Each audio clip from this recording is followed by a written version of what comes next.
Hello, everybody, and welcome to the Gaming Lounge Podcast, episode 69.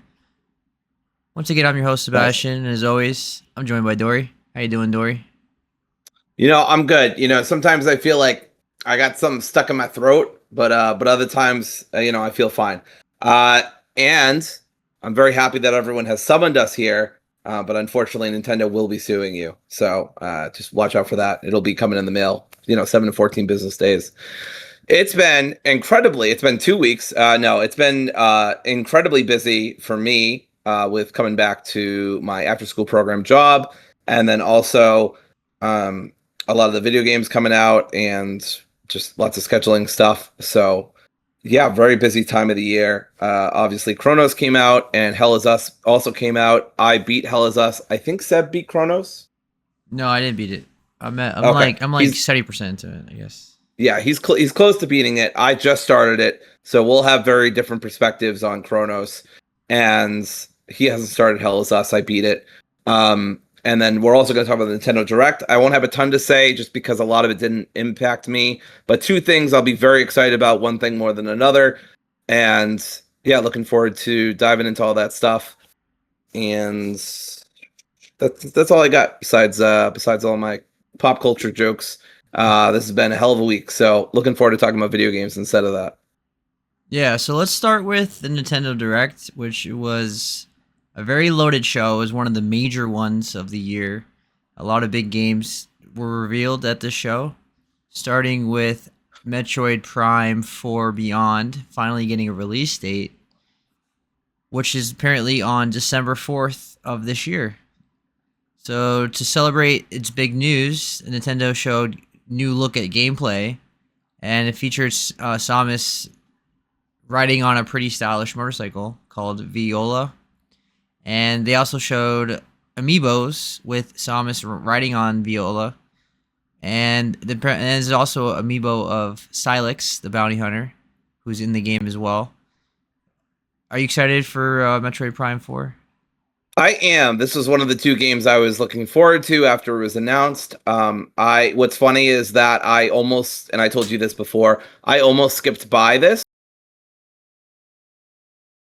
in a motorcycle, and I was like, the fuck is this game? Like, I started skipping ahead, and then all of a sudden I saw like quintessential Metroid gameplay, and I'm like, wait, what the fuck? So I backtracked, and as you do a lot in Metroidvania, so very fitting. And yeah, I mean, I am a little taken aback that we're getting like a motorcycle and stuff. I hope that means that we're not getting a ton of open areas or anything like that, but we'll see what happens. Some people have been saying it's just a way to connect two areas. It'll just be like a interstitial thing, and it's not going to be like big open worlds with you on a motorcycle and whatever. So weird decision. I'm not sure it needed to be there, but I think they're trying to make Metroid feel a little busier and more broader than the older games that have these kind of narrow hallways and crowded rooms and stuff like that. And they're trying to make it a bit bigger and feel a bit, more important. I'm not sure Metroid really needs that, but it's hard to fight against progress, I guess. Yeah, I'm really excited for this. I was surprised by the December release date. That's pretty late for a Yes. game. Although Cyberpunk did come out December like 7th or something like that, I believe. So it's not super. It's not like the most rare thing ever, but it's definitely not common. And it's not. Then it's probably not gonna be at the Game Awards, right? It's too late for the Game Awards. 3 days before, because the Game Awards is only like a week later, not even. Yeah, I thought maybe you would beat the date because I thought it was after mid-December, but I could be wrong. Yeah, but I think his I don't cutoff. I know. think the cutoff date for the Game Awards is like November. Oh, okay. Yeah, I don't remember myself. So, Yeah, so it's probably gonna be like next year's nominee, I would assume. yeah. So, but yeah, I'm excited for it. It's still enough time for me to have it in my top 10 list by the time we do our videos. Yep. So I think it works out for me and for Dory as well. I'm very excited for it. This is my most anticipated Nintendo game remaining for the year.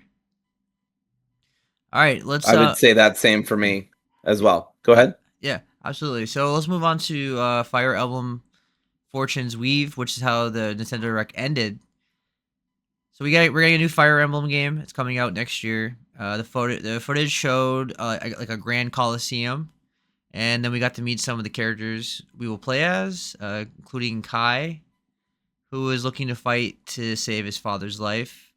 We also met a queen named Theodora, a man named Dietrich, and he has like a terrifying blade. A girl named Lita, I think it was, and who hates Yeah. someone so much just killing them won't do enough, and so on and so forth. It pretty much plays like Three Houses. It's basically a sequel without like being a direct sequel. I assume. I'm not super familiar with the Fire Emblem series like as a whole. I beat Three Houses. It was one of my favorite Switch games. It was like top 5 Switch One game for me. But I don't really know much about the series. That was actually my first Fire Emblem game, and I really enjoyed it. And if it's anything like that game, which it seems like it is because the gameplay was very similar. I'm very excited for this. This is one of the best reveals of the show for me. Hey, what about you? Yeah, similar to Seb. I don't have a lot of experience with Fire Emblem, but I also never played Three Houses. I think at the time I wasn't when it came out, I wasn't really into turn based. I think it's also strategy based? It is Question strategy. mark.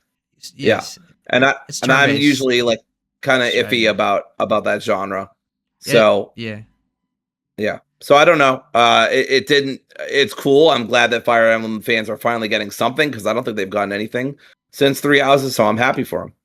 Yeah, we got like a Dynasty Warriors uh game based on Three Houses after, but I think that's it.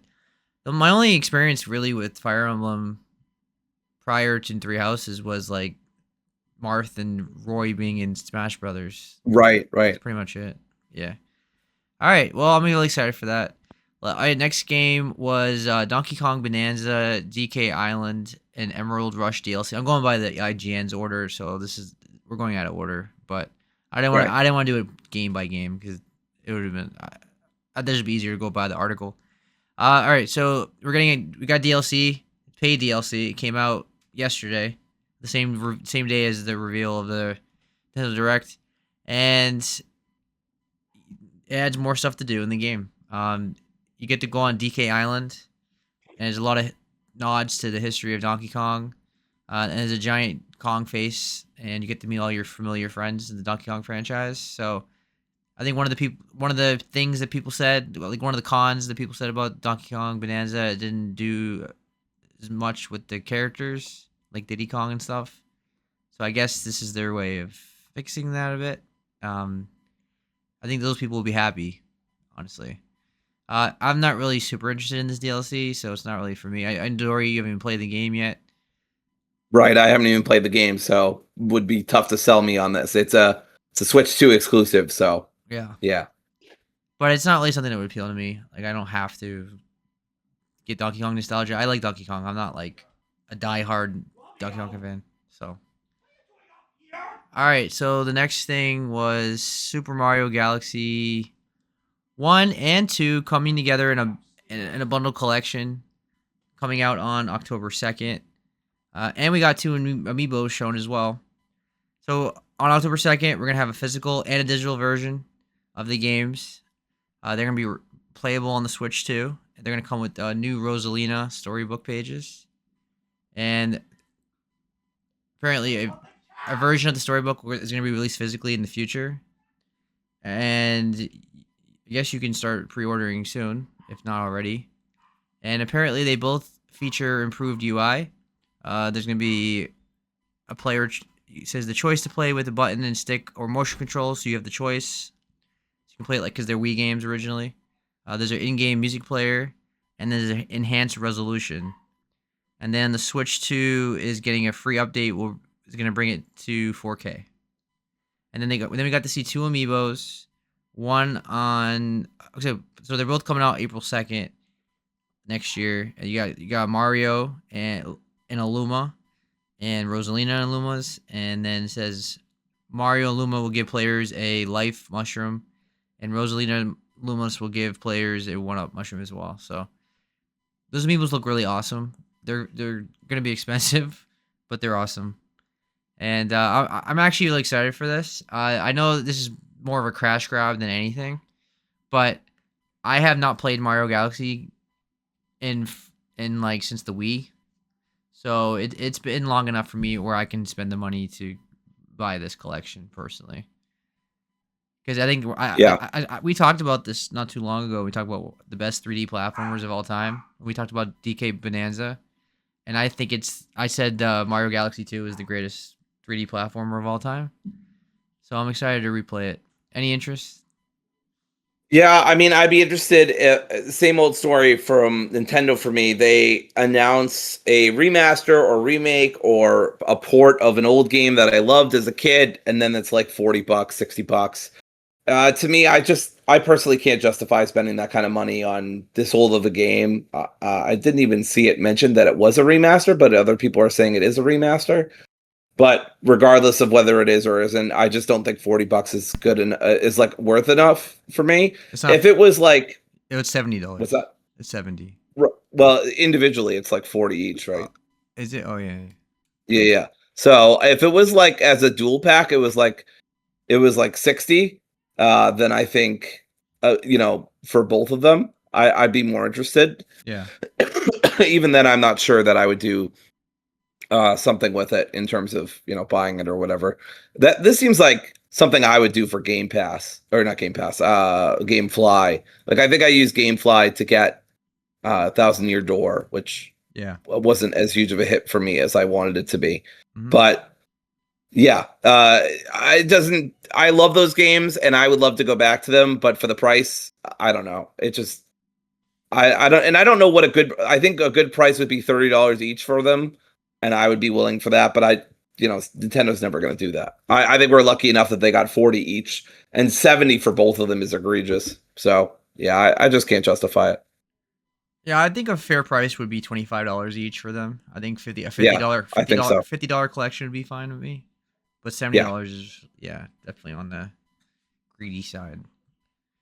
All right, they tied that in with the Super Mario Galaxy movie, which comes out April 2026, around basically the same time as the Amiibos. They know what they're doing marketing wise. Of course. So it's coming out April 3rd, 2026.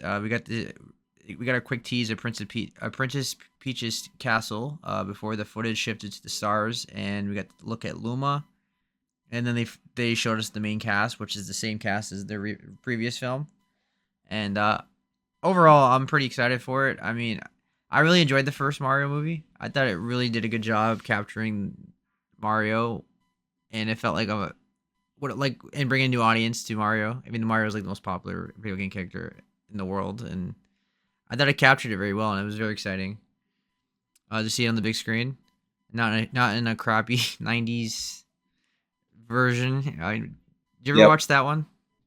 I've never seen that one. I think even as a kid, my mom never took me, and I never saw the VHS or saw it on TV or anything. So I dodged a bullet. I dodged a bullet bill there. Yeah, I mean, I have kind of a soft spot in a way for it because it's so bad it's good. But it's definitely not a good movie. But you appreciate like what it was going for because it does like its own like weird sci-fi like. Yeah, and there's a lot of Thing. rewrites, and they wanted it to be more adult focused, and then they had to make it more kid friendly, and yeah, there was a lot of problems on set that contributed to the movie being what it was. But yeah, as far as this goes, I haven't watched the original one, and video game movies are something that's very hit or miss with me in terms of like whether I want to watch them. I think the last video game movie I watched was Detective Pikachu. Maybe no, I didn't watch Sonic 2 or 3. So yeah, I'm usually pretty hit or miss on them. I don't even go to the movie theaters a lot unless it's like a horror movie that I'm really interested in. Like I just went to see Weapons, which I loved. But like generally, I don't go to the movie theater anyway because it's so expensive.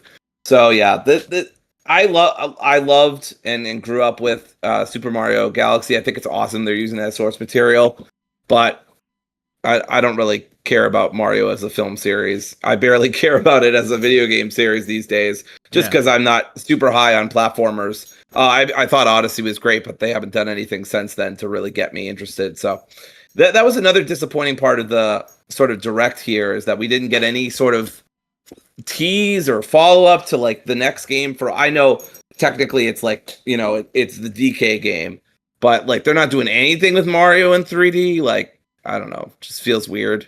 I also thought this was the worst part of the direct. I mean, this was the beginning of the direct, really, and it just dragged on too long. I thought they could have showed like all the cast of the movie in a more fast pace. Like they really dragged it out. It felt like a 10-minute sequence, which that could have been like 5 minutes. Just Yeah, this, I thought this took way too long. yeah. So the direct kind of started off on a blah start, and then it started picking up. All right, the next thing they show, I mean, they kept showing Mario because of the 40th anniversary. They showed Yoshi getting a new game, Yoshi and the Mysterious Book, which is a brand new game coming out in spring of 2026, and It was cute. it focuses on a new character known as Mr. E. His character is a book that falls from the sky, and you can't see what's written inside of him. Yoshi agrees to help and jumps in and begins making discoveries of the world around him.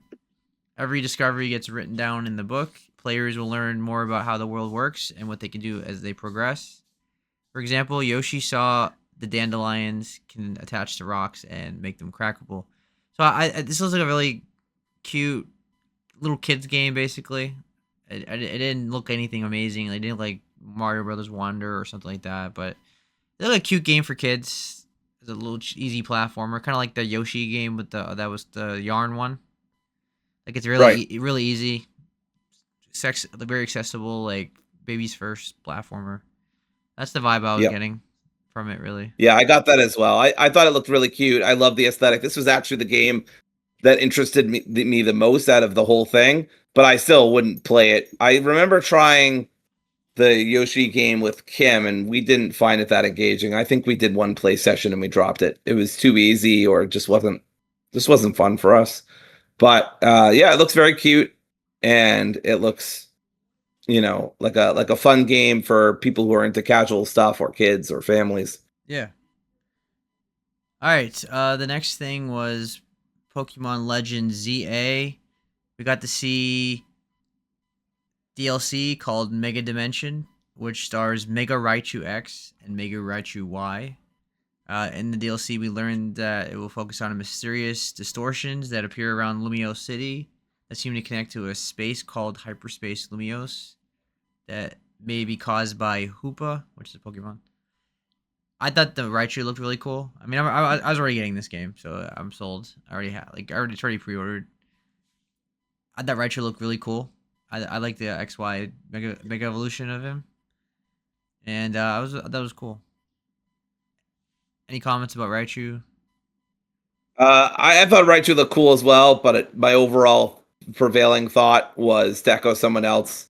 Super funny how they are already marketing the DLC for a game that hasn't even come out yet. That will probably be buggy on launch and not perform well. So just think that's kind of funny. Shouldn't they spend more time optimizing their game and make sure it comes out in good condition than a fucking DLC? I don't know. Maybe that's just me. Do we know? But Do we know for a fact that it's gonna come out? But like, is there gameplay footage that shows that it's buggy? no, it's just their history at this point. But Yeah. I hope it doesn't. I hope it comes out great. But yeah, their last couple of games have not been promising on that front. But and it's not just not just the Pokemon company. I mean, we'll talk about this later. But plenty of companies are coming out with games that are poorly optimized. It's just a bad trend in the gaming industry in general.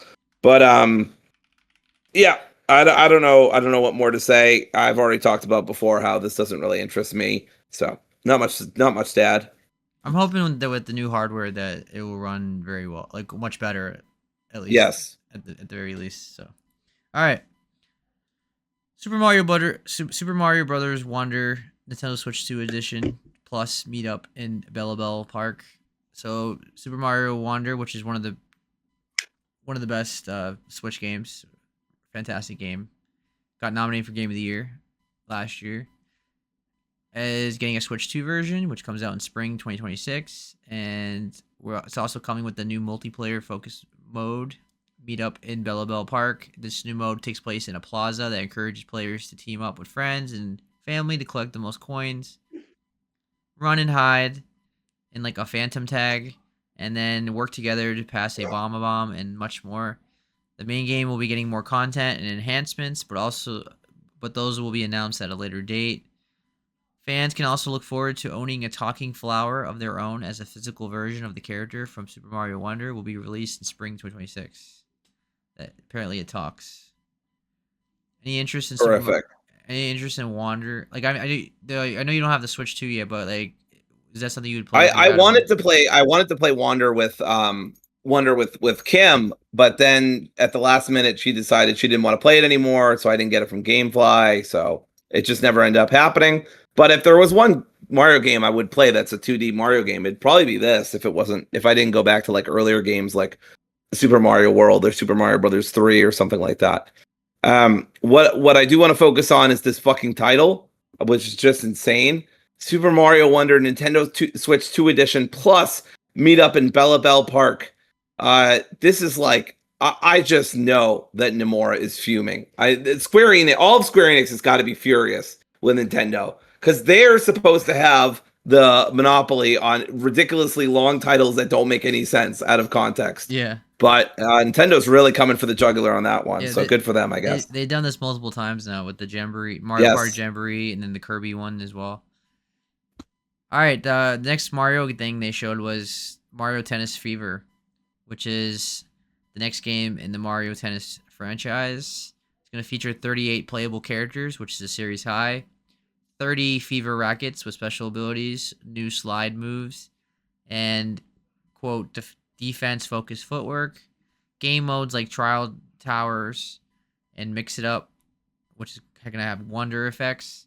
There's going to be online modes like casual and ranked, a swing mode, motion controls, and more. There's also even an adventure mode that sees Mario and his friends get turned into babies, and they must defeat monsters to get back to normal and learn to play tennis along the way. Last Mario tennis game had a fun campaign mode, so this looked pretty solid. I thought it looked. I Pretty don't fun. understand this. Why the fuck does Mario Tennis have a story mode? I don't know. I don't play any of the tennis games. They were The fun. last tennis game I played for a video game was Wii Sports, of course, the GOAT. So I don't really understand why the hell this has a story mode where they're all turned into babies, or I don't really understand any of this. I guess it's fucking nostalgia for the GBA, but I don't know. It's fucking Who weird. cares? It's fun. That's But it looked cool. that's The the thing. graphics look good. What's that? Nintendo just says, "Who cares? Just have fun." Apparently, Don't question it. it's Don't question it's just yeah. Don't question it. Be a consumer. Yeah. I mean, I hope people have fun with this. I've never cared for the tennis series. I just don't like tennis games in general, so I don't it. Yeah. really think adding Mario does a lot for me personally. But yeah, I mean, obviously it looked very cute, and it looked like it had a lot of cool modes and lots of cool power ups. So I hope you can also play it like just a classic traditional I know that kind of defeats the point. Maybe I don't know. I don't know Mario Tennis. Has it always been this crazy? Has there always been all these power ups, or has it just Yeah. been like a classic tennis game? I have no idea. Power ups. I mean, I'm not like I haven't played all of them, but I know. But Right. it's usually yeah. It's like it plays like a tennis game, but it does have like cool things with it, cool abilities and stuff like that. I think of the Mario sports games, I think tennis is the best one because Oh, okay. there's golf and stuff too, but Yeah, there's golf and there's soccer and there's the Olympics and everything. yeah, tennis just it's just a more fun game to play. Like when you have company over or something like that, you have friends over. It's like, I thought it was wild that Mario was teaming up with Bowser against Peach and Daisy, and I'm like, bro, like what has happened? Like, yeah, no respect for the story, Seb. That's what I mean. But no, this look cool. It's not for me, but I love the art style, and I'm glad that Mario is gonna keep hanging out with Bowser, even though he keeps yeah. Even though Bowser's Peach's side man, and yep. yeah, There's no other explanation. yeah, she gets captured on purpose. All right, Hyrule Warriors: Age of Imprisonment, which we've known about, it's coming out November 6th, and it's a Muso style Hyrule, Muso style Zelda game. It's like the Dynasty Warriors, bunch of enemies on screen. You swing at them, do a bunch of abilities. That's pretty much the whole game. But Yep. they said it is a 2-player split screen co-op, and it supports game share, meaning 2 players can play on their own Switch console, even if only 1 player has the game. So that's cool. And I thought it looked really. I mean, I was already gonna get this, so I'm already interested in it. It's like a prequel to Tears of the Kingdom and Breath of the Wild. Shows you like what happened with Zelda and like the original first king of Hyrule. So it's like a prequel story to the whole that's this particular timeline of Zelda. Um, it looks fun. Like it's just a Dynasty Warriors game, so it's really nothing more to it than that. Yeah, I've never super gotten into the Dynasty Warriors game, but I think it's neat that it's branching out. You can play as Zelda, so that's cool. Absolutely. All right. The next thing was Hades 2 getting an official release date. Now we all The thing I'm most overwhelmingly hyped about. I don't know why they saved this for fucking Nintendo Direct, but let's go. Well, it's because of the timed exclusive, but yeah. Yeah, I mean it is coming to every console, I believe, on that date now, Yes. September 25th. Yes. It's been out on PC for a while. Dory played it for 30 hours. It was in your top 10 list last year as well. Yeah. I did buy it when it came out, but my plan was to wait for the actual official release for them to get all the any jank out or fix whatever or things like that. Yeah. Steam says I put in over 35 hours, which sounds about right. I am ready to put another 35. I haven't played any of the updates or to Olympus or any of the weapon modification. I haven't played this game in a very long time. I didn't even technically beat, and this is not a spoiler anymore. I technically didn't even beat Cronos. I gave it a few shots and I just could never beat him. This time around with the 1.0, I'll just put on God mode if I can't beat him because I would like to see the end of the game. But yeah, I put in a lot of time. I basically did everything you could in the game at the time, but now they've more or less added a second game. And so I'm very excited to play it again. And with all the updates that I don't even know what they are. So I'm very excited. Like I said before, ready to put another 35 hours in. I kind of got spoiled on the fact that this was happening because I was going on YouTube and I saw a Hades 2 thing and I was like, well, it can't be anything else except the release date. But I didn't expect it to be so close that I wasn't spoiled on. So I was like, whoa, that's really soon. That's like less than 2 weeks. So really excited, really happy. I can't really put it on my list again, I feel like, because that feels like cheating since I put it on last year, so I won't. But I am very excited about it, and we'll probably give it an honorable mention when it comes out or in December. Yeah. Also, it's getting a TV mode, and it's gonna run at 1080p and 120 frames per second on the Switch too. And apparently, it is gonna support cross save between the Switch, Switch 2, and PC. So that's cool. Are you gonna buy it on the Switch, or you already own it on Steam? So Yeah, I already own it on Steam, but it is cross-play, cross-save. So I am kind of tempted because I love Supergiant so much to just buy it on Switch as well and then play it on the go if I ever want to. Yeah, but I don't know. I'm not committed to that, but that was a thought that occurred to me. Sure, you really need a PC handheld, so you don't have to worry. What's that? Sorry. You really need a PC handheld at this point. Yeah, probably. All right, Resident Evil Requiem. They didn't show a lot of like new stuff or anything. They just basically just gave us a little more footage of the same things we've already been seeing, like her in that facility. They gave us a little story. I think it was like extra dialogue. There was like a guy talking. I don't remember hearing his voice before, but that's pretty much it. I think the main thing was that it's coming to Switch 2, which we already knew. And it's cool that the Switch is powerful enough to play a new game like that now. And then they also confirmed that Resident Evil 7 and Resident Evil Village is going to be on the Switch 2 as well, February 27th, which would make sense. If it can run 9, it should be able to run 7 and 8. This does absolutely nothing for me in terms of Nintendo, because I'm going to get 9 on PC, of course. Yeah. But, yeah, it's still cool. Nothing really much to say. Any comments about the Requiem's footage? Or no, I have nothing. This was one of the problems of the showcase for me. A lot of it was either games I'm not interested in, games I've already played, or ports that are either 1 or 2. And this was, a port of a game that I've already played, and or for at least 7 and 8. Obviously, not for 9. But I would never play it on the Nintendo Switch 2. Even if I had one, I would never play it on it. I would play it on my PC or my PlayStation. So, yeah.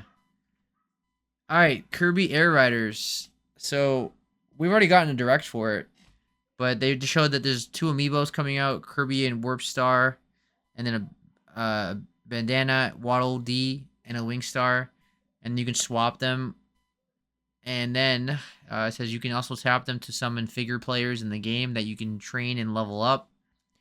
And then apparently we're getting another direct for Kirby Air Riders with Sakurai. So they said stay tuned for that.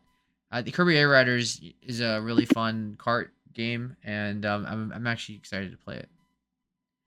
Any interest in this? I mean, you don't have a Switch too. But... No, I'm not really into racing games. I never played this as a kid, so I never even knew it existed until this. Sure. All right.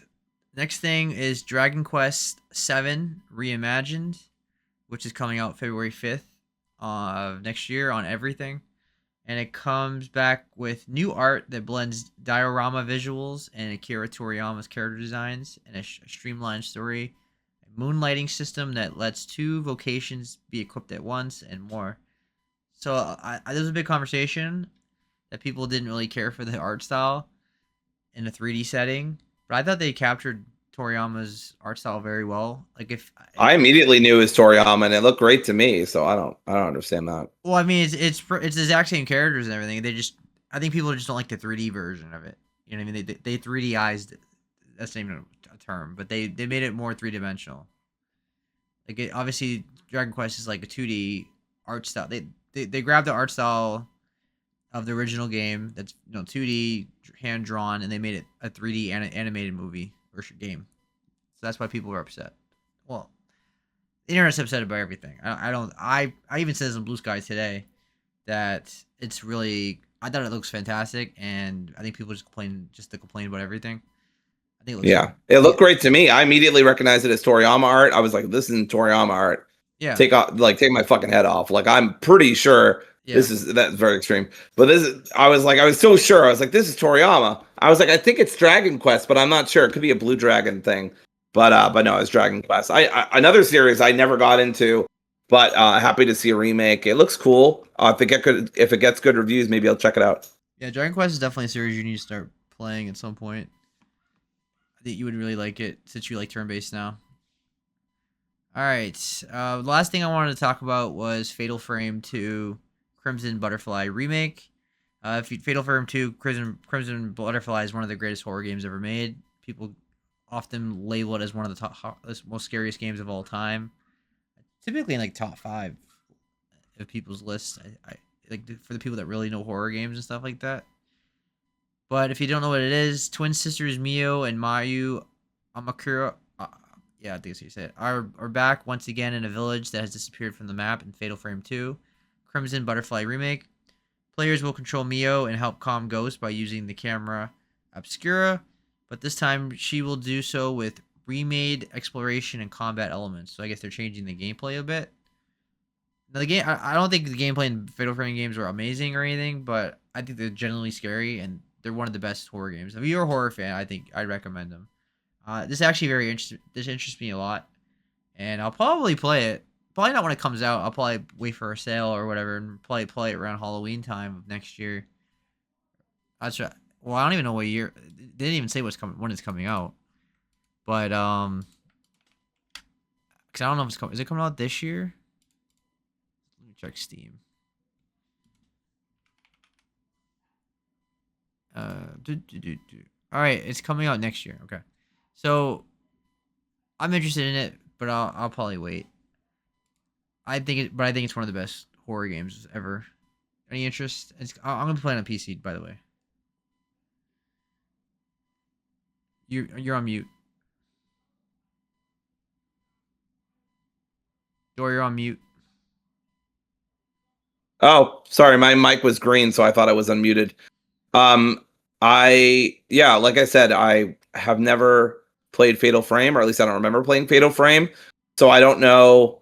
I don't know how much I'd like this or not. I'll wait for you to buy it, and if it gets good reviews and you like it and think I'll like it, I'll check it out. Okay, cool. So overall, the Nintendo Direct was actually quite good for me. I couldn't watch it live because I was at work, and it was like 9 in the morning.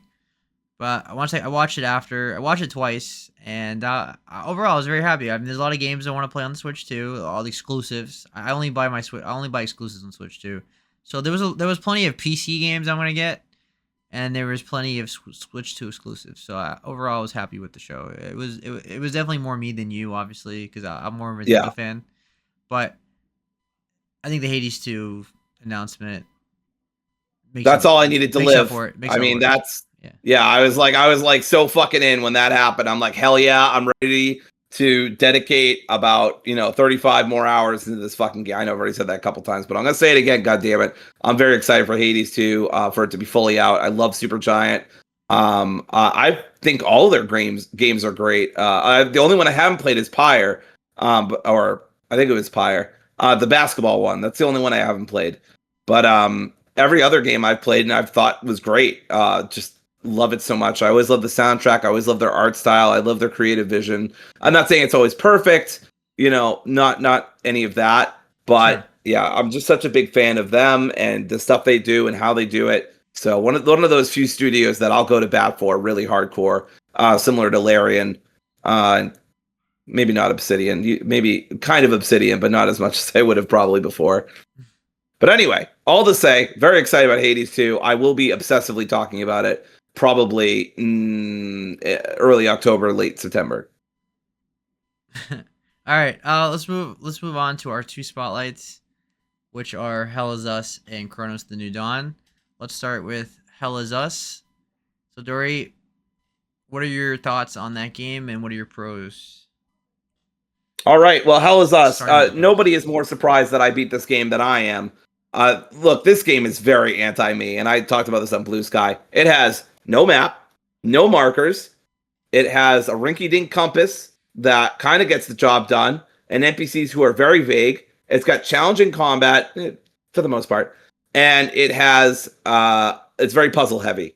Those are a lot of things I do not like in my video games, but I still liked this game, which I think really speaks to how much, if you like this kind of game where it's very focused on the exploration, focused on the combat, and focused on the puzzles and the lore and all that kind of stuff, I think you're gonna fucking love this. I thought it was pretty good. I think it's an Astrobot situation where this is not my genre, but I still respect a lot of the work that went into it and think they did a great job with it in general.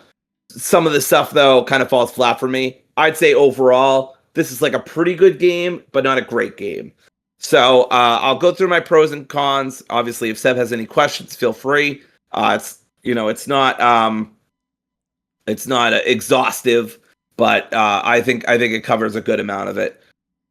So we'll start off with the obvious. It's beautiful. It's beautiful in its own way. It's a very haunting experience. This game is very depressing, but depressive as well. And one of the conversations I want to highlight is there's a woman in one of the starting areas where she and a bunch of other, this isn't a spoiler or anything, it's not a big revelation, it's just a side character. But she says that she and a couple other people hung a bunch of other people from a different tribe or country, and she said, and I quote, and I'm not going to explain further, you either understand or you don't, the soldiers make her pay every night. I don't think I need to explain that anymore. It's really bad. Like the game is just bleak. It is fucking bleak. I've never seen a game that's so hell-bent on depressing the fuck out of you.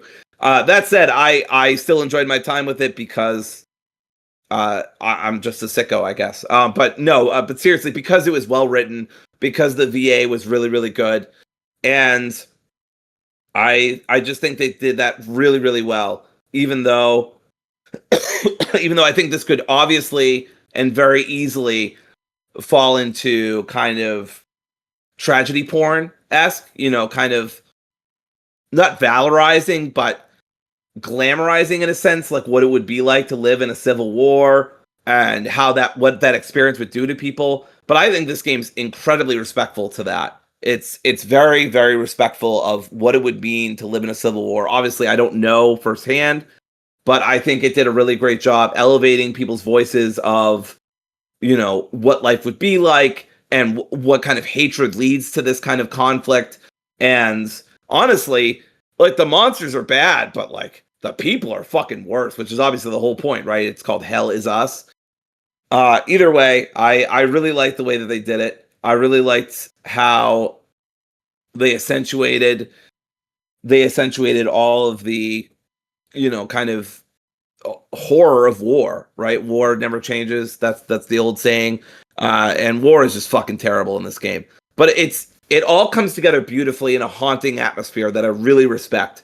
If there's one damn thing about this game I respect super heavy on, is the aesthetic and atmosphere and art direction and whatever word you want to use. It absolutely nails the look of a war-torn country that's in the midst of a civil war, that's absolutely decimated in places. It's really, really good. Anyway, enough about the art direction.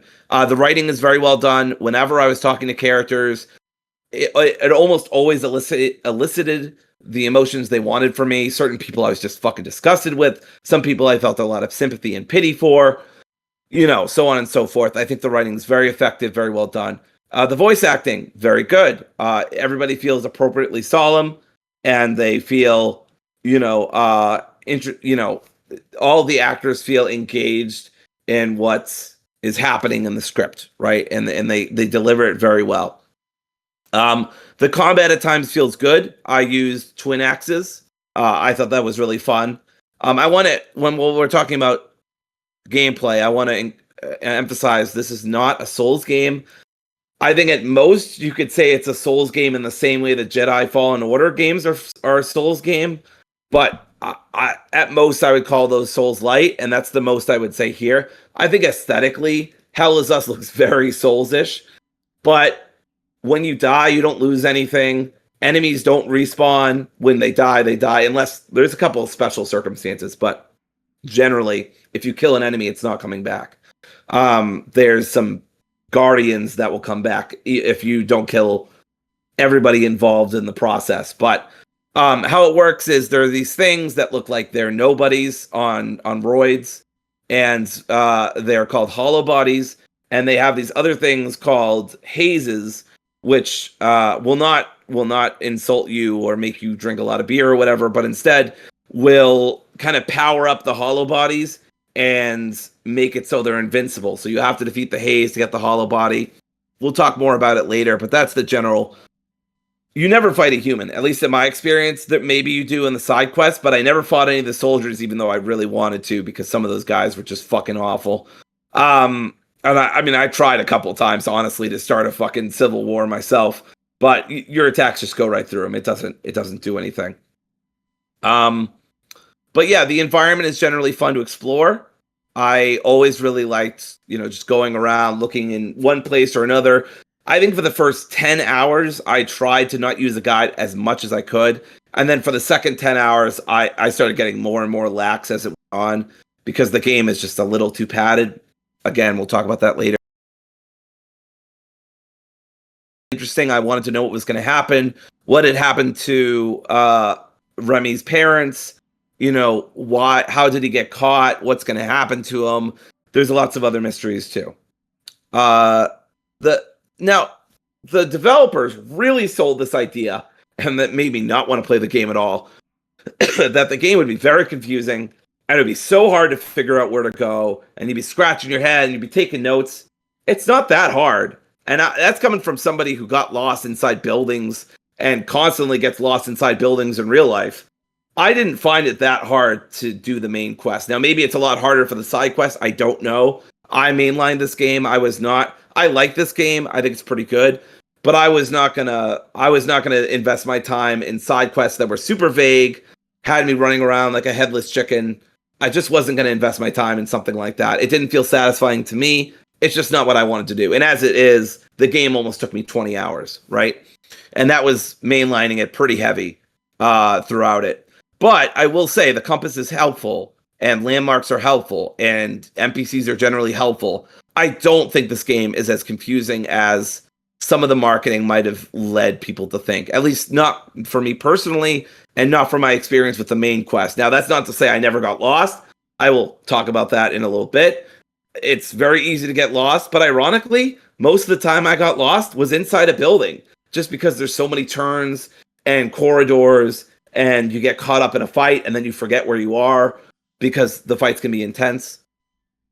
I thought the drone, Remy has this like drone on his side that's has special abilities. I thought that was really cool. Added a nice little twist to combat, and the sound design was great. All the little effects and noises that enemies made, and the sounds that Remy made, and just the whole like kind of environment of sound in the game. The running, the walking, the moving around, the mysterious sound effects that you hear throughout the world. Very well done. So those are all my pros. All right. Well, so you said it took you 20 hours to beat it. Yeah, I mean, Streamlining it. yeah, I mainlined it too for the most part. I don't think I did a single side quest, or if I did, it literally was just like one. I'm not sure. I know that I left it on a couple times for a little bit, and then I also I had to tinker with it for the first like half hour or so to like get the settings quite right. Yeah. But in general, yeah, it took me about 19, 18 hours to beat it. My playtime says 18.9. I'd probably put that at 17 or 18 hours. A lot of sites will say, 12 to 20 hours, depending on how many side quests you do. But I also got lost sometimes. So, yeah. What are the quests like? Are they like fetch quests? Are they like go kill something and come back? Or are they story driven? Like the Dragon Age, for example. They're very story driven, and I like that, but they're very vague about where to go and what to do and how to do it. And I feel like very early on, I decided this isn't for me. It's not what I want to do. You would find side quest items out in the world just randomly, and it would never tell you like who it goes to. You might know from past experience or talking to NPCs previously, but it just wasn't a guessing game I really wanted to do. You do get some quest rewards. There's like this ancient order that you help out, that also rewards you for doing good deeds, I believe is what they're called.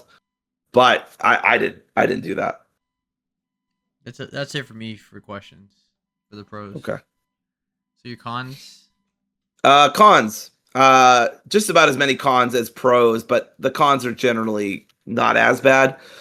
I think my biggest problem is the gameplay gets repetitive. There's just not enough here to justify how long the game is. You've got your basic attack, your heavy attack, which you hold on to. You've got powers through the hazes that you defeat and stuff like that. And then you've got your drone. And it sounds like a good mix, but I just don't feel like it ever really gets elevated. They never really add new mechanics or new abilities that, make a lot of depth for the game as a whole. So yeah, expect to be hitting the square button a lot or the X button a lot or whatever, right? You're just going to be doing that a lot. There's just also, I think what hurts it, there's not a lot of enemy variety. I want to say a quick shout out to the artillery hollow body who fucking sucks. I hate you. You're terrible. It's one of those kind of enemies that make encounters harder by being far removed from it and shooting you from a distance like a fucking coward. And it has this one attack that launches, and this is why it's called artillery. It launches a bunch of bombs at you that hone in on you, and it's so annoying. So annoying. Some of the combat in this game feels super cheap. The way it's designed, it feels like it's made to piss you off. I definitely got pissed off a few times in this game. I'll be candid about that. There were times I was just like, this feels unfair and either badly designed or maliciously designed in a way that's padding the game and not adding a meaningful challenge. I already talked about how too easy it is to get lost inside. I think what really sucks about the fact that it's easy is that or that it's easy to get lost. I got distracted. I think what sucks about the combat getting repetitive is the few times that they try to do something interesting with the combat and introduce boss encounters. It sucks. I don't like it. It's a lot of chasing these bosses down just to do some damage, and then they disappear again. Then you have to fight other guys just to get back to the boss. And if you die, you have to do it all over again. It's tedious. It's boring. It's not interesting. It's not fun. And on the second, there's only like 2 boss fights in the whole game, which is weird, but I'm glad because they're not good at it. The second boss encounter, everything's yellow. Like, you'll understand why when you play the game, but everything's yellow. And guess what? The boss's attacks, you guessed it, also yellow. So when you're trying to figure out what the fuck hit me, how the hell did I just die, what even happened, who knows, because it all blends in with itself. So not fun. Neither of the boss fights I thought were fun. The game doesn't even end on a boss fight. It ends on a bunch of mini bosses, which I thought was weird, but I was glad there wasn't another boss fight. I thought the ending was kind of a letdown. I'm not going to spoil anything, but the twist was unsatisfying and unsurprising. And I don't even know if you'd call it a twist. It wasn't very well telegraphed, or it was well telegraphed. I don't know. But it just didn't do anything. You do all this work to basically rid the world of these hollow bodies and to keep it as vague as possible. The ending doesn't really show you your work. It doesn't show you the after effects. I don't know. I know it's a sad fucking game, but it would have been cool to like see all of the work you put in have some tangible effect on the world, and at least in a cutscene, right? Something. But they don't give you anything. Are there different endings? I think that's. Are there different endings, or? I don't think so. I don't know. I didn't do any good deeds, so maybe there's a better ending if you do good deeds, but I'm not aware of that being the case. Okay. I was curious, I was curious if you did side quests, if it affects the ending or whatever. I'm not sure, to be honest. Okay. Some, like I said, some encounters feel cheap. I honestly constantly forgot that you can, once you wear out your stamina, you're in this really annoying state where there's like a caution sign above you and it's like your stamina's gone and you could take these very slow swings. But I thought it was a status ailment that the enemies were giving me, so I just kept swinging and not understanding. It was very annoying. I don't like stamina in my games. I never do, never will. Let's see. One of my biggest criticisms, and this feels like a nitpick, exploration feels arbitrary sometimes. Seb, I don't know if you've ever seen the movie White Men Can't Jump. I haven't, but like, it's a classic. That Remy fucking loves it. What's that? It's a classic, one of the best movies. It's a classic. Remy fucking loves that movie because he never fucking jumps ever, anywhere, ever. Dude can sprint up a ladder. He can go down a ladder really quick. He can dodge like nobody's business. He can hit really quick. Can't jump an inch. Can't jump a fucking inch. And it leads to this really annoying situation a couple times where the path you want to go on is right in front of you, but Remy will not jump. He will not go over something. He will not vault over something. Like, playing Cronos is weird in that way, because like I have to like reacclimate myself to somebody who's way slower, but somehow has better verticality than a man who's not wearing any armor at all. I don't know. Figure that one out.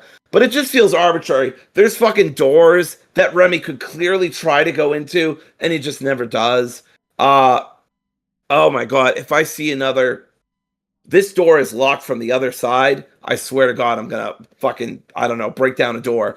Because, like, it's so annoying. It's so lazy, too. Like, the game never has a reason why you can't get to a certain location, other than this door is locked from the other side. And it's just so repetitive and boring, and it's just a lazy level design.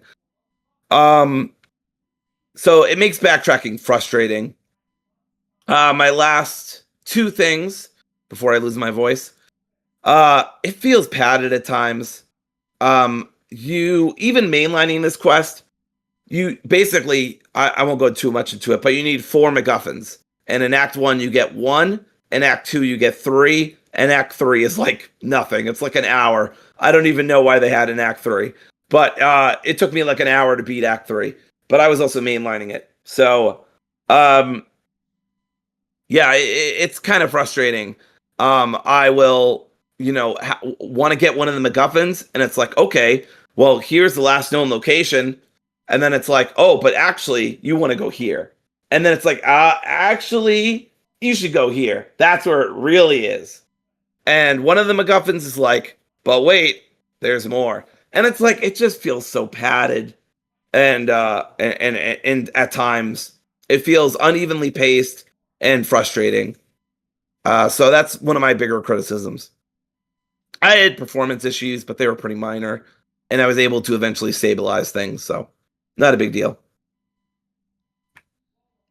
Yeah, I got no questions about the cons. I think you were pretty straightforward about it, really. Yeah. Because So my overall, I heard it was. sorry, my I heard it was repetitive overall. yes, and that's absolutely correct. It is repetitive. Overall, I think it's a pretty good game, and if I think that, and this game is very much not for me, I think there'll be some people who will love this game, but I'm not one of them. I think it has too many problems for me to love, but I do like it quite a bit, which is impressive. All right. So what score would you give it? I would give it like a 3.75 out of 5 or a 7.5 out of 10.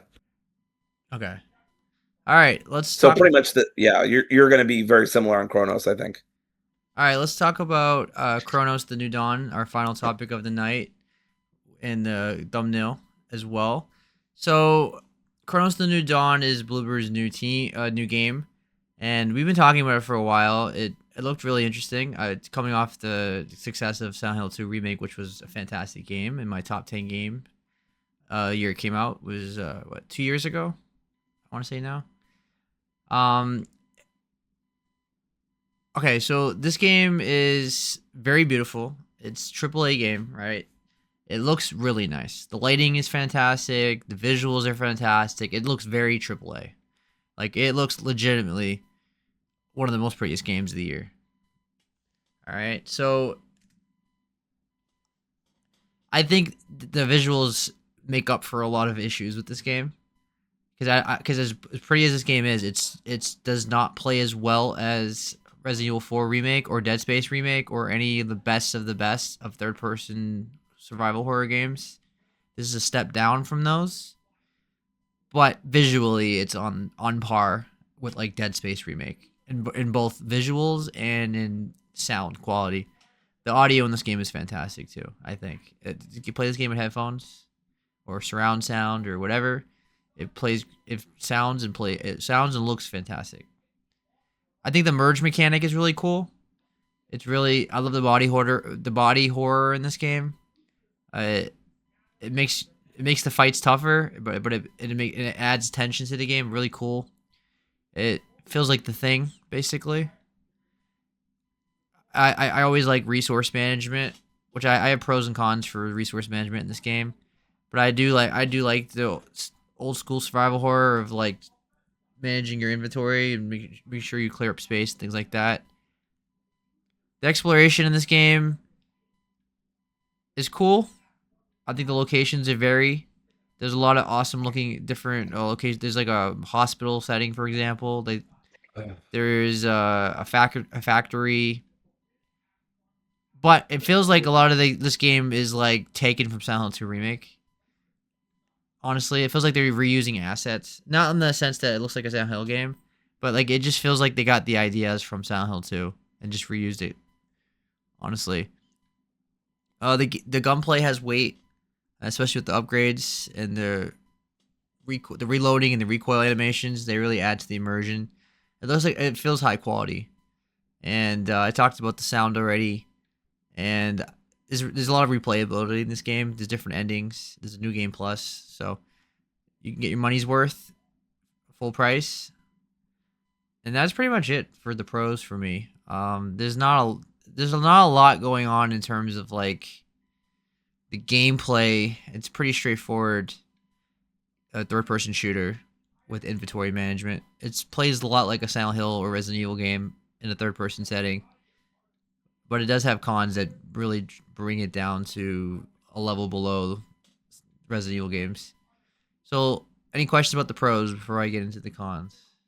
I had this room. I'm only 3 hours in. I had this room where there was a lot of guys in a very clustered section. it was very tough to balance burning the bodies and killing them and stuff like that. Is there a lot of that room in this game? Because I'm a little nervous about how brutal this game is. I knew it was tough. I knew I was in for a rough ride. But Yeah. like, is a lot of the game like that encounter? I don't know if you know what I'm talking about, but Yeah, there's a quite amount of places where you have to burn the bodies, or you get overwhelmed with like 10 enemies at once. Sometimes there's times where yeah, they pop out of the ground as well. They come. They can come. The yeah, enemies can appear from anywhere, at any time. So it always keeps you on edge, which is it does a good job doing that. It keeps you on edge. There's plenty of jump scares in this game. Like you just be walking, and an enemy will burst through the door and break down the whole door. There'd be jump scares like the Alan Wake, where like a character that you took their mind from will just pop up on the screen. So this game does a really good job keeping you on edge, like Dead Space does, and Callisto Protocol. Those are the two games I would compare this game to the most, especially Dead Space. It takes a lot of influence from Dead Space, especially. Does the story get any more interesting or better, or is it always super vague? It gets better. The story is not great to me. I think as you said, is vague, and I don't. It's like I'm still trying to figure out what's going on. There's just I would have liked a more straightforward story, honestly, because it's like there's a lot of like she has amnesia or she's forgetting something. And there's a timeline thing going on. There's time travel. It is kind of I find the story to be convoluted, honestly, and the characters. I don't know. The main character is just kind of blah. Like she has no personality, really. I don't really like the way she talks either. She's like, "I am going to defeat you, orphans." Yeah. Sounds very bad out of context. Because this game is very Polish. I mean, it's the developers are Polish, like to the point where every sign in the game is Polish. Like it's like, and they translate it in English for you. Like when you point the cursor, or you point at the sign, it shows you the English name of the sign. So it's a very Polish game, and it feels like the dub is like that, right? It feels like they got Europeans doing an English dub, not like super bad, but it does feel like I think that plays a part in why the characters sound so robotic when they talk. Now maybe there's a story element to why they talk like this, but they remind me of like the bounty hunters and the Mandalorians in Star Wars, but they all wear the helmets and stuff. Yeah, Especially the warden that she talks to. It feels like when Mando talks to like the Mandalorian chief in his tribe. You know, talking about the way she talks. yeah, That's what it reminds me of. So I don't know if it's like a Polish to English translation issue or that's just what they were going for. But I just think I think the character has no personality at all. yeah, So, and I think that's an issue. I like it's not an issue like with like a Metroid game, right? Because the storyline is not doesn't have to be super major part of the game. But this game, it's very cinematic and story driven. There's a lot of cutscenes, so when the character's talking a lot, and there's dialogue choices as well, which actually affects the ending. So you have to be on your toes because you have to make quick time not quick time events, but like quick decisions that decide a dialogue choice that affects what happens. So that's also something to keep in mind. that's weird. Any other questions about the pros? No, not really. All right, let's talk about the cons then. So the cons, first of all, the waypoints are confusing. This game does have waypoints where you click on the stick, and it will tell you where to go, like the cursor. But I think it's really confusing. Like sometimes if an item is like below or above you, it's really confusing where to go. Like because all the hallways are covered in gook and stuff, and it's really it's really easy to get lost. I feel like I was getting lost way too much in this game. I'm like, I don't know where you want me to go. I had this issue quite often in this game. Like at least with like Dead Space, that like when you play in the game, you hit the button to show you the waypoint. Actually shows you a glowing path, right, to where to go. Right. This game really needed that, I feel like. Yeah, I agree. Even in the 3 hours that I've played, I've found the marker not super helpful. So yeah. I found most of this game to be me wandering around, not knowing where to go. Hmm. So that's a big issue. I think the combat feels a bit flat and repetitive because like you fight a lot of the same enemies and they look cool looking, but they're only cool in the beginning. Then you're just fighting the same thing over and over again, and I feel like they take way too much damage to kill. And Yeah, they do. this game is brutal in difficulty for no reason. Like it, Yep. I'm glad you said that because I felt like that in the room that I mentioned earlier. yeah, I was like, this just feels punishing for the sake of punishing, and I don't really enjoy games like that. yeah, I'm actually not sure I'm going to keep playing just because I don't like that kind of gameplay. And if it's like a 7.5 out of 10, like I don't know, like is it fucking worth it for me to go through that kind of frustration? Like at least with Hell Is Us, right? The reason I was able to get through that game is because of difficulty settings. Now I get it. That goes against the vision that Bloober had, but I don't really I don't know. I don't want to say I don't respect that vision, but I don't gel with that vision, right? yeah. I think games should be as accessible as possible. I'm not saying you can't make unaccessible games. I'm not saying all art should be accessible, but I'd like them to be generally more often than not. This just, like you said, it feels punishing just to be punishing. And I just don't think that's very fun for a lot of people, including me. This is definitely, and I'm sure you'll agree with this, for a more hardcore survival horror audience. That's not really me. I don't play, ironically, I don't play survival horror games because they're fucking difficult. I play because I love horror, because I love action Yeah. games. And I know not all survival horror games are Yeah. action games, but you know what I mean. It gives the vibe of being Dead Space or Callisto Protocol or Resident Evil 4 remake or something like that. But those games all were more accessible with difficulty options and things like that. And there was and this game is like way more hardcore than those games, even though it's Yeah. is in the exact same frame as those games. All right, the boss fights just draggy and Yeah. and they're predictable with like they have the weak points. There's like enemies that feel like the Ouroboros and like Resident Evil 5, where it's like big slime monster with dots, and I don't know. The boss fights they're just not hitting for me. There's just too many of those same weak point mechanics and invincibility phases in this game, and I just they're cool looking, but the way they play is just not great. Now I feel like I keep saying that about this game. It's like a visually cool game that lacks in gameplay. I think the gameplay is where this game suffers the most. The story, as I talked about, the story pacing is very uneven. There's times where like you're sitting down and you're talking, and there's like a cutscene for like 5 minutes long. It's like literally 5 minutes. So I think that's an issue as well. Oh, I think I think my mouse died because it's a wireless mouse, so I can't even scroll down. Oh no. So I think with this game, overall, I think this game is a 7.5 out of 10. And I think the reviews were like in the sevens, and I think that's pretty accurate. I think it's visually stunning, but I think the gameplay really hurts this game. And I also would recommend for people who are wondering why, and I know Seb just talked about it, but like go check out that Digital Foundry review of Cronos. It is, even on the best hardware with all of the bells and whistles of settings and optimization, it still has some stutter issues. It still like struggles to keep at 60 FPS. Like this is not a well optimized game. It's another fucking Unreal Engine game.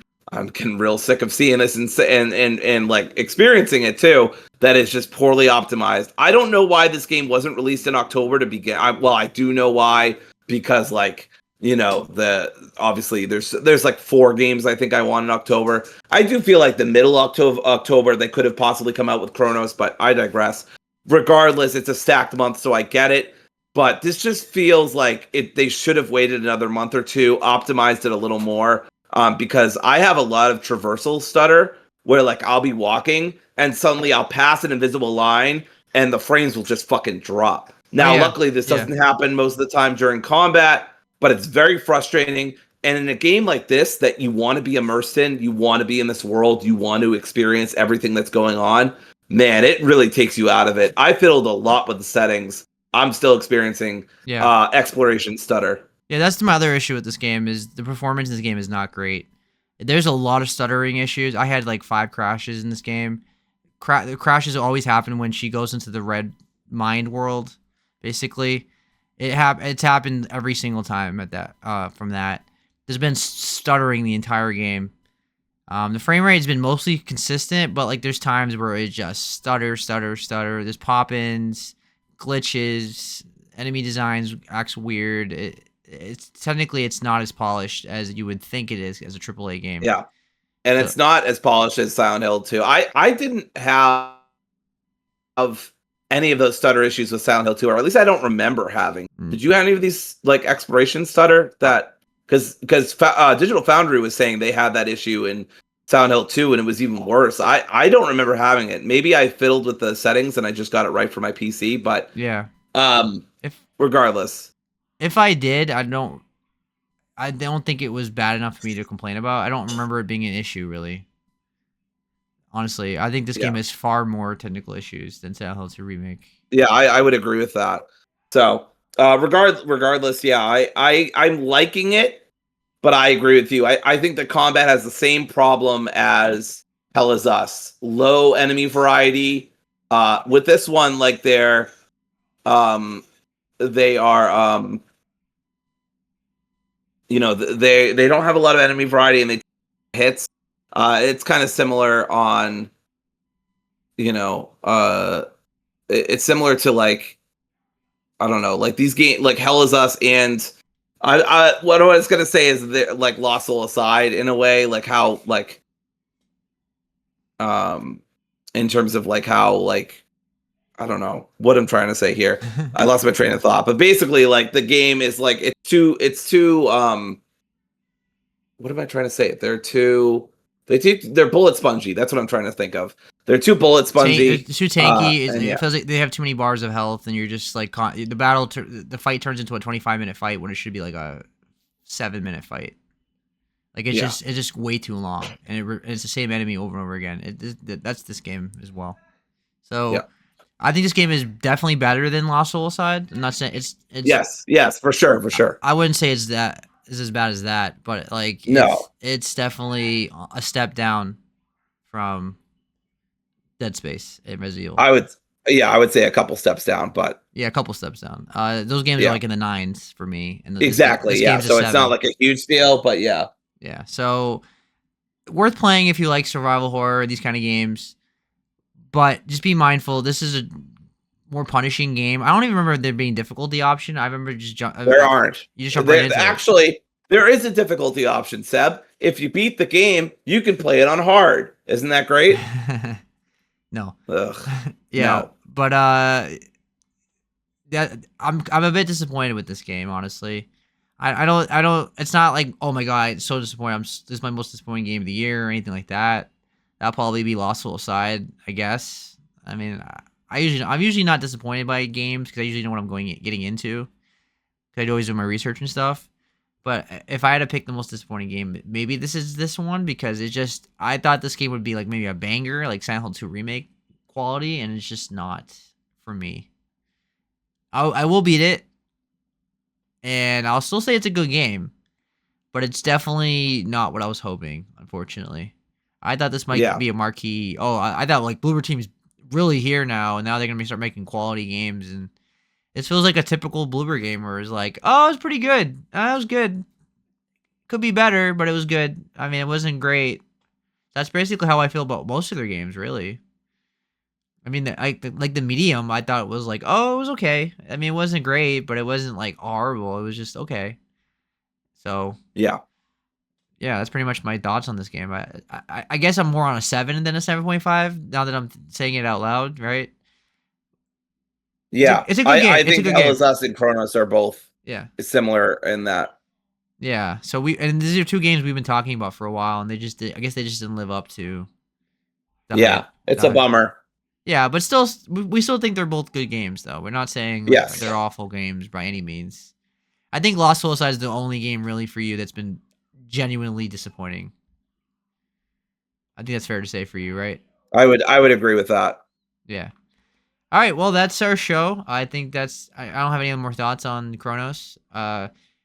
Just try it if you like horror games, but it's probably wait for a sale, honestly. But it is a AAA game. I mean, it looks visually stunning. Like that game, it looks incredible, honestly. But yeah, all right. Next week, who knows? 'Cause I'm so busy at work right now. Like I don't know. The goal is Borderlands 4. Maybe tomorrow I might get it. We'll see. I am playing Silk Song, so I can talk about that next week. But I still got was that the Shinobi game to talk about as well. So there's plenty for me to talk about, but I don't want to force it. I don't want to Yeah, get. I can possibly talk about the Digimon story Time Stranger demo and if I beat Cronos, if I even keep playing it. But other than that, I have no new games really to talk about. Yeah, no worries. Well, thanks for watching, everybody. You all have a good night. Take care, Dory, and peace. Bye, everybody. Remember to Bye. protect your neck. Bye.